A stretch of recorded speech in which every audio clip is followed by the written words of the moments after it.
அனைவருக்கும் வணக்கம். நம்ம இப்போ செய்ய போகிறது சோளே பட்டூரா. அதுக்கு வந்து கடலை வேக வைக்கிறதுக்கு கடலை வச்சுருக்கேன். இதில் வந்து கொஞ்சம் டீ தூள் ஒரு பேக்கெட்டில் ஒரு துணியில் கட்டி இதுக்குள்ளே போட்டுடணும். இந்த பேக்கெட்டில் டீ தூள் இருக்குது. இந்த டீ தூளோட கலரு நம்ம சன்னாவில் இறங்கிடும். குக்கரை மூடி ஒரு 4 விசில் வச்சுக்கலாம். அதுக்கப்புறம் மைதா மாவில் கொஞ்சம் ரவை போட்டுக்கலாம். 3 கப்பு மைதா மாவு, ஒரு சின்ன கப்பில் ரவை, அதே அளவுக்கு தயிர், இதில் உப்பு கொஞ்சம், எண்ணெய் கொஞ்சம் போட்டுக்கலாம். பாருங்கள், உப்பு, எண்ணெய், தயிர் எல்லாம் போட்டிருக்கோம். இது எல்லாத்தையும் நல்லா மிக்ஸ் பண்ணிவிட்டு நம்ம சப்பாத்தி மாவு பதத்துக்கு கொஞ்சம் கட்டியாக பிசைஞ்சிக்கலாம். பிசைஞ்சிட்டு ஒரு 1/2 hour ஊற வச்சிடணும். இதை மாவை ஊற வச்சுட்டு தான் நம்ம பூரி செய்ய முடியும்.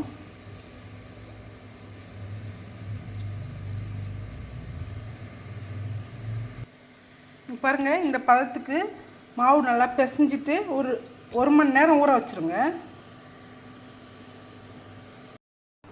சோளை செய்கிறதுக்கு நம்ம கடாயில் ஆயில் வச்சுருங்க. பாருங்கள், ஆயில் ஹீட் ஆனதும் மசாலாவை போட்டுக்கலாம். மசாலா வந்து ஜீரகம், ஒரு பட்டை, 4 லவங்கம், ஒரு பெரிய ஏலக்காய்.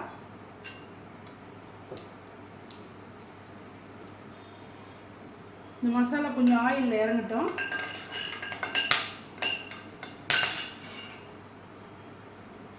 ஒரு 2 ஆனியன் எடுத்து பொடியாக கட் பண்ணி வச்சுக்கலாம். அதையும் போட்டுக்கலாம்.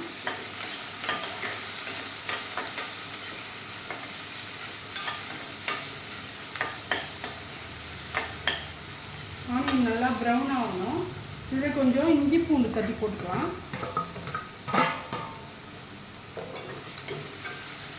நல்லா ப்ரௌன் ஆனதும் இந்த தக்காளியை நல்லா கேரட் திருவுறதுல இது மாதிரி திருவி வச்சுருக்கேன். அதையும் போட்டு நல்லா வதக்கிக்கலாம். நம்ம சன்னா வேக வைக்கிறதுக்கு டீ தூள் பேக்கெட் போட்ட பாருங்க, அதை எடுத்துருங்க. அதை எடுத்துட்டு அது அப்படியே இருக்கட்டும்.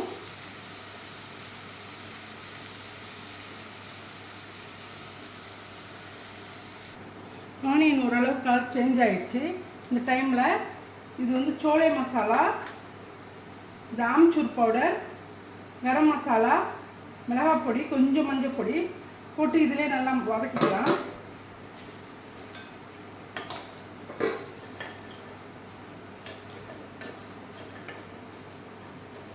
லைட்டாக வதக்கினதும் இதில் தக்காளியும் ஆட் பண்ணிக்கலாம்.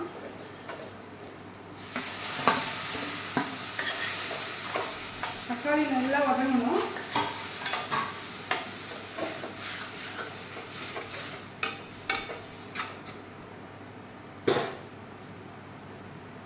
மூடி போட்டு வதக்கலாம். தக்காளி வதங்கும் போதே கொஞ்சமாக சுடு தண்ணி போட்டுக்கலாம். நல்லா வதங்கணும். இது நல்லா வதங்கி ஆயில் பிரியும் போது நம்ம சன்னாவை போட்டுக்கலாம். நல்லா கொதிச்சு ஆயில் பிரிஞ்சு வந்துருப்பாங்க. இந்த டைமில் சன்னாவை போட்டுக்கலாம். வேக வச்ச சன்னாவை போட்டு இது நல்லா கொதிக்கணும்.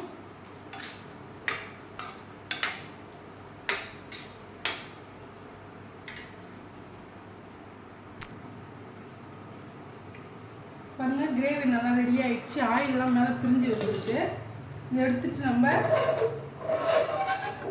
பூரி ரெடி பண்ணிக்கலாம். பட்டூரா அதுக்கு ஆயில் வச்சுட்டு நல்லா சூடு ஏறட்டும். ஆயில் நல்லா ஹீட் ஆகிடுச்சு. இந்த டைமில் நம்ம மாவு போடாமல் எண்ணெயிலே இந்த மாவை லைட்டாக உருட்டி எடுத்துக்கலாம். உருட்டி எடுத்துட்டு பட்டூரா போட்டுக்கலாம்.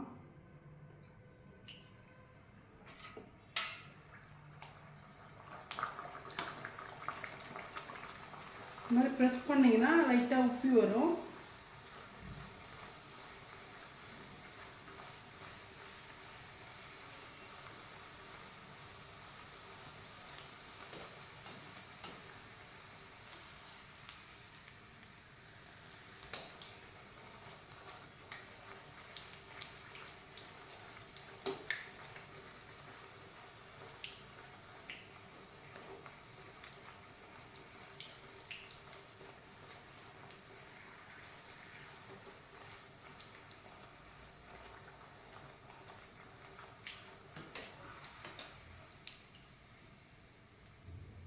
இன்னும் ஹீட் ஆகலை எண்ணெய் அவ்வளோவா.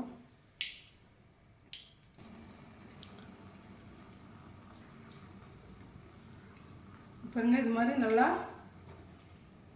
ஆயிலில் போட்டு நம்ம உருட்டுனா ஆயிலே அந்த மாவெல்லாம் பொரிஞ்சு ஒரு மாதிரி இருக்காது. நம்ம ஆயிலே போட்டு உருட்டிக்கணும் சப்பாத்தியை பூரியை.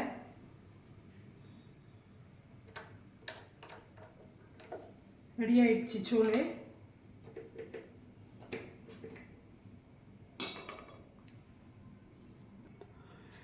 சுவையான சோளே பட்டூரா ரெடி ஆயிடுச்சு பாருங்கள். இந்த வீடியோ பிடிச்சிருந்தா லைக் பண்ணுங்கள், ஷேர் பண்ணுங்கள், கமெண்ட் பண்ணுங்கள், சப்ஸ்கிரைப் பண்ண மறக்காதீங்க. நன்றி.